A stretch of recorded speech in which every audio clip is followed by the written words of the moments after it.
Minu nimi on Sam ja ma olen muusik, räppar, sisulooja, ettevõtja.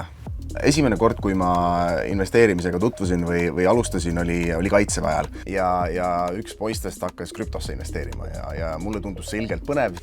Ja kui ma saaksin sellele 19-aastasele Samile midagi öelda, siis on kindlasti see, et riski, aga ikkagi riskil on ka mingisugused piirid, et see 2500 eurot, mis ma olin varasemalt paar aastat teeninud, küll sünnipäevadelt saanud, esimestelt keikadelt, kust iganes, eks ju, et siis ühesõnaga see raha, ma panin selle raha lihtsalt põlema põhimõtteliselt, et ma olen olemuselt väga säästlik olnud terve elu. 13-aastasena ma hakkasin golfipalle otsima golfiväljakul, ma pesin need ise puhtaks ja siis läksin inimeste juurde väljakul, müüsin neid golfimängijatele maha ja oma esimese suvega ma teenisin 500 eurot.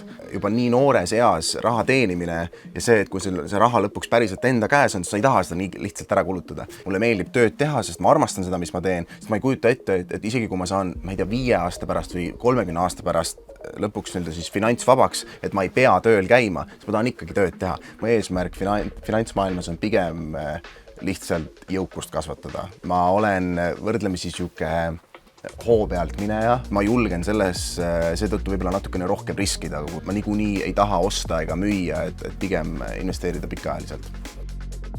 Et milline minu plaan Lightyearis on? Mul on seal 2 plaani. Üks on see, et öeldakse, et ära investeeri individuaalsetesse aktsiatesse, mina seda ikka teen, aga samamoodi ma väga palju vaatan ka ETF-ide poole, et kas SP500 või Nasdaq 100. Juhul, kui peaks nende individuaalsete aktsiatega midagi juhtuma, siis mul on ka selja taga väga tugeva vundamendiga suured indeksid. Mul on tunne, et ma peaksin ka natukene ikkagi hajutama rohkem enda portfelli ja seetõttu ma viimasel ajal olen rohkem hakanud vaatama kaitsetööstuse aktsiate poole.